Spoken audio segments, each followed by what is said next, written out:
প্রায় 17,000 অচেনা বর্ণমালা, অদ্ভুত গাছপালা আর খামে রাখা রহস্যময় চিঠি। বলছি মধ্যযুগের লেখা পৃথিবীর ইতিহাসের সবচেয়ে আলোচিত পাণ্ডুলিপিগুলোর মধ্যে একটি ভয়েনিচ ম্যানুস্ক্রিপ্টের কথা, যে রহস্যময় বইটির আজও কেউ পড়ে দেখতে পারেনি। বইটির অমীমাংসিত লেখার ধরন এবং বর্ণমালার দুর্বোধ্যতা বইটিকে অন্যান্য বই থেকে একেবারেই আলাদা করে তুলেছে। ভয়েনিচ ম্যানুস্ক্রিপ্টস নামের এই বইটির সবথেকে অদ্ভুত বিষয় হচ্ছে বইটিতে এমন কিছু গাছপালার ছবি রয়েছে যেগুলো পৃথিবীর কোনো গাছপালার সঙ্গে একেবারেই মেলে না।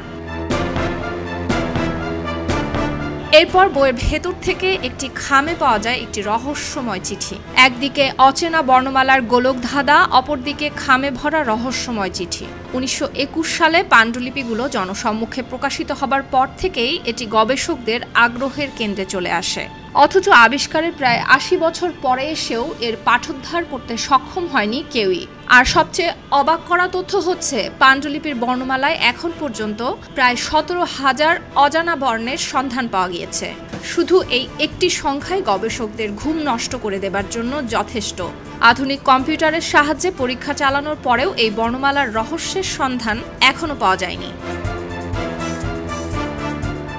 তাছাড়া লিখিত বর্ণনার সাথে বিভিন্ন হাতে আঁকা ছবির সংযোজন বইটিকে আরও রহস্যময় করে তুলেছে।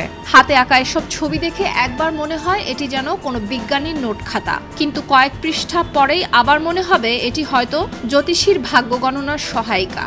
কিছু কিছু পাতায় আবার বৃত্ত, অর্ধবৃত্ত, ত্রিভুজ ইত্যাদি জ্যামিতিক নকশায় গুটি গুটি অক্ষরে বাক্য রচনা করা হয়েছে। এছাড়া প্রাচীনকালে প্রাপ্ত অন্যান্য পাণ্ডুলিপিগুলোর মতো বাক্যে ভুলের কারণে কেটে দিয়ে সংশোধন করার কোনো নমুনাও নেই এই বইটিতে।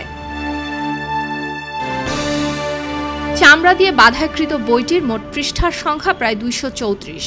আর বইয়ের ভেতরে থাকা ফুল, ফল, পাতা, মানুষ, চিত্রসহ আঁকা ছবিগুলো ভেষজ জ্যোতির্বিদ্যা, মহাজাগতিক বস্তু, রাশিচক্র, জীবন জগৎ, সাংকেতিক চিহ্ন এবং চিকিৎসা ইত্যাদি বিষয়ের সঙ্গে সম্পৃক্ত।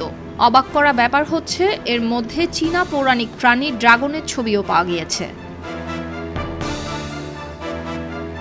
কার্বন ডেটিং এর মাধ্যমে জানা গিয়েছে বইটি 15 শতাব্দীতে লেখা হয়েছিল। 1921 সাল থেকে বিভিন্ন সময়ে বিশ্বের বড় বড় বিজ্ঞানী, ইতিহাসবিদ, ভাষাবিদ কেউই এটির পাঠোদ্ধারে সফল হয়নি। এমনকি গোয়েন্দা সংস্থা FBI এবং CIA এর কর্মকর্তারাও এটি নিয়ে গবেষণা করছেন। এদিকে পাঠোদ্ধারে কোনো আশানুরূপ অগ্রগতি না পাওয়ায় অনেকেই হাল ছেড়ে দেন। কয়েকজন বিজ্ঞানী পুরো বইটিকেই বানোয়াট বলে দাবি করেন। কিন্তু লন্ডনের কিলি বিশ্ববিদ্যালয়ের গণিতবিদ গর্ডন রাগ নতুন একটি তত্ত্ব দিয়ে ভয়েনিচের আদলে একটি সাংকেতিক ভাষায় বাক্য রচনা করে দেখান। তাছাড়া অনেক গবেষকই জানিয়েছেন সংখ্যা পদ্ধতিতে লেখা কোনো পাণ্ডুলিপি কখনোই একেবারে বানোয়াট হতে পারে না। নিশ্চয়ই এটির কোনো অর্থ রয়েছে। বর্তমানে পাণ্ডুলিপিটি যুক্তরাষ্ট্রের ইয়েল ইউনিভার্সিটিতে সংরক্ষিত রয়েছে। ইয়েল ইউনিভার্সিটির উদ্যোগে 2004 সালে এই রহস্যময় বইটির চিত্র অনুলিপি প্রকাশ করে। ফলে পৃথিবীর যে কেউ ইন্টারনেটের মাধ্যমে খুব সহজেই পুরো পাণ্ডুলিপিটি ব্যক্তিগতভাবে সংগ্রহ করতে পারবেন। সুলতানা দিনা, খবরের কাগজ। এলো খবরের কাগজ, নিখাত, নির্ভীক, নিরপেক্ষ।